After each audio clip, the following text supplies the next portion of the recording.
Good evening, everyone, and welcome to episode 264 of the Ask the Coach show, where PingSkills helps you improve your table tennis. Happy Friday, everyone. And yes, that means it's time for some jokes. But before we start laughing, let's talk about what's coming up in the show. We're going to discuss Waldner, playing against blockers, forehand topspin technique, and using an extreme forehand grip. Plus, we'll talk a little bit about the Korean Open. I'm Jeff Plum, and as always, Super Coach Alois Rosario is here with me to answer your questions. Welcome, Alois. Thank you, Jeffrey, and happy Friday. Happy Friday funnies to everyone. Absolutely. Now, before we laugh, I think we should take into consideration some serious matters, Alois.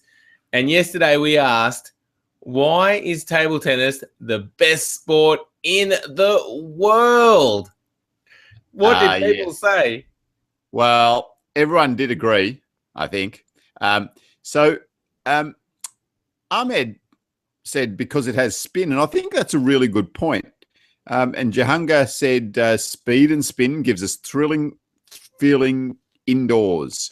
So the speed and the spin, I think, is a really important part of this game. Dominic said, because everyone can play, regardless of physique, age, gender, ability, or experience in our club, we even allow left-handers. Good one. And pimple users to walk among us as equals. There you go. Nice one, Dominic. And Dean said, like tennis, table tennis is a non-contact sport, and I just love that. I don't need to suffer in pain just because somebody is in a bad or weird mood, right? Good point. Sharomi said spin, reading spin, forehand drives for a few hours each day. That's why Sharomi likes this game. So lots to like about table tennis. I'm glad no one disagreed with us. That's very, very nice of you all. It certainly is. Certainly is. And today's PingSkills question of the day is, will Ma Long return to form and win the Korean Open this weekend? So you can jump on our Facebook page and leave a comment, or on the PingSkills blog. Get involved. We love to hear your thoughts. And while we're talking about the Korean Open, Alois, they've already started playing, and there's some pretty interesting results. Yeah, it certainly is. So Ma Long, I'll have you know, is still in the hunt. He's in the last 16, and he'll be playing his last 16 match tomorrow, midday Korean time. So he's up against Jeong Young Sik, a young player that we saw here in Australia last year. But the big surprises for me were that, firstly, Timo Boll out first round to a young French guy, Tristan Flore, 4-1. But the biggest surprise of all, Zhang Ke gone, round one. Lost to Chen Qian An from Taipei, 15-13 in the seventh. So just he grovelled home in the sixth to win 11-9 to stay in it, but couldn't hold off Chen Qian An in the first round. So Zhang Ke, yes, the doubters are back. The doubters are back, but is he just setting himself for Rio? Perhaps it is one last big tilt for the great man. Perhaps maybe. This really puts a lot of pressure on him coming into the Olympics. I mean, taking the spot of the number 2 in the world, Fan Zhendong. Yeah. If he goes out early, that's probably his last chance to play for China, firstly. But, there'll be a lot of critics that'll be saying he should have picked Fan Zhendong or Zhu Xin. Yeah, exactly. Yeah. But, they've made their decision now, and he'll be all right. He'll be okay once Olympic time comes. He's a seasoned campaigner, probably just biding his time, maybe just thinking, well, I'll get out early here and have a bit of a rest up before that Olympics, which is coming up, but maybe not. I don't know. Fang Bo got through. Yeah, Fang Bo? Go on. Yeah, Fang Bo got through 4-2 against Paul Drinkle from England. So, Yep. Drinkall pushing Fangbo. Interesting. Fan Zhendong winning 4-1 against Gustavo Suboy from Brazil. So, yeah, the Chinese not having it all their own way, which is interesting, except for Ma Long, of course, won 4-0. But, yeah, everyone else isn't having it their own way. Interesting. Yeah, that's good. A good result from Paul Drinkall. Those English guys are really coming along. That's good to see. Great for table tennis. Even though they've just voted to leave the EU. Sounds a bit controversial. But anyway. And I think we are a bit harsh on like Zhang Zique, I mean, one loss and we're all back on his back. And Chen Qian An is a really good player. So, maybe we need to just give Zhang Zique a little bit more space. Very true. On the women's side, though, Jeff, probably the big story was the 3 Japanese women going out first round. So, Ai Fukuhara losing 4-2 to Yufu from Portugal. Ishikawa losing to Li Ji from Netherlands. And Mima Ito losing to Liu Jia from Austria, 4-3, 11-9 in the 7th as well. So, yeah, Japan won't be a happy team tonight with those 3 going out first round. Certainly not. So, yeah, so make sure you check out the Korean Open on ITTV. You can go to ittf.com and watch the live streams. Really, after the show. After this show, of course, you head on the under 21 finals will be on shortly, I think. So yeah, head over there and have a look. That sounds good. All righty. Alois, it is now time for Friday Funnies. Alois, have you heard about the band 1023 Megabytes? 1023. No, I haven't heard of the band 1023 Megabytes. I'm not surprised. They haven't got a gig yet. It is funny, I know. It's really good. And you know what, Alice? I used to really hate facial hair, but then it grew on me. And everyone, you'll be pleased to know we're going to announce a spin-off podcast called Friday Funnies every week. Jokes by me. It's going to be awesome. So look out for that Friday Funnies podcast coming your way soon. I hope you guys got something better to do on a Friday night. Oh dear. All right, well, let's get into the questions. And first up, Victory has jumped on, and Victory is, quite a fan of Waldner, but he's wondering about him because he says, if Jan Ove Waldner were in his prime, where would you rank him in the ITTF rankings? I've been thinking about that for a long time, and I don't think he would have made it to the top 10, but I think you would rank in. Well, I think he would rank in the top 15. What are your thoughts? Okay, I'm going to give you who number 10 is right now. Timo Boll right now.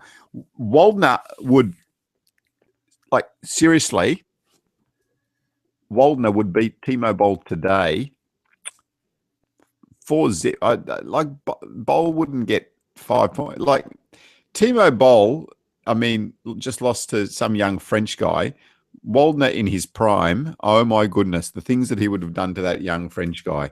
Anyway, so Boll's number 10. Number 15 is Peng Tang from Hong Kong. Oh, he would have made a mess of Peng Tang. Absolute mess. Absolute. He would be serving him off and then just punching the ball here, there, every. Don't talk to me. Don't talk to me about that. Oh, my goodness. There you go. Oh, you heard it first from Alois. All right. Thanks for the question, Victor. Got him riled up. Well done. Victory. Bad question, Victory. Bad question. All right. Next up is a question from Enoch. He says, I have been getting into trouble lately with a particular opponent that likes to block a lot and get back almost everything. My question is, How do I overcome these types of players as they are really frustrating to play against? Yeah. So, the key against a blocker is variation. So you need to be able to play fast and slow, and also vary the positioning. That's the real key. The blockers really enjoy taking the pace that you provide them and outplacing you. So you also said in your extended question that this guy was pretty good at adapting to the slower ball as well. That's okay. That's good. But you've just got to keep at it. You've got to keep the slower ball, faster ball, think about variation. And the other thing is, if they are really just a solid blocker and they haven't got much of a topspin, don't be afraid to just push a couple of balls and make them make the open up sometimes as well. So, yeah, there's a few ideas for you, Enoch, when you're playing against a blocker. But we do have a video on playing against a blocker in our match strategy section. So head over there if you're a premium member, and you'll get some really nice detail and some examples of how to play against a blocker. Yeah, some good points there. I think when we say vary the pace, it doesn't mean you have to always play slow. You can still play some quick balls. And I think also the placement is really, really important against blockers too. Yeah, if you're just always playing into their backhand and they've got a good, strong backhand block, you're going to be in trouble. So, make sure you think about placement a lot as well. Yeah. And so one thing, blockers sometimes get really square onto the table. If you see them getting really square to the table, then into their crossover point is really good. So so if you're a right-hander, into here. So yeah, so if they're square, get them in there. Hey, there's a slogan. If they're square, get them in there. I like it. You're onto something. All right. Next up, a question from Il. He says, I watched your beautiful videos, but I don't understand. For the backhand topspin, should I use my forearm, slightly extend from the elbow, from the triceps, or in the ball contact, or the angle of the elbow should not change?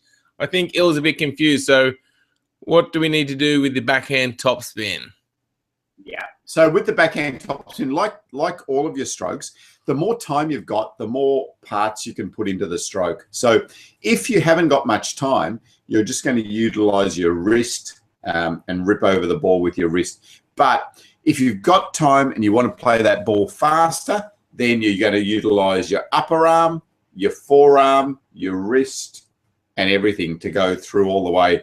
And you'll have a really big extension on your arm if you've got time on the backhand. So small amount of time, small stroke, big amount of time, big stroke, and really extend it out. So you were talking about, do you move your elbow? Yeah, you do. Like, you do need to extend that elbow a little bit through your backhand stroke, definitely. Okay. But the elbow kind of doesn't move a lot, does it? It's not like you're moving a lot of the elbow. It's kind of... Yeah. No, sorry. Yeah, you're right. The elbow doesn't move, but it does straighten out. So you are doing this. So you're extending the elbow at the end of the stroke. Yeah. But it's not, the elbow itself isn't moving from here to here. It's staying fairly stable, but it is opening out. There you go. Very good. And on a related topic, with the forehand, Alois, what do you think about the elbow? Because there's a lot of talk about this. We've got a question on the forum about it.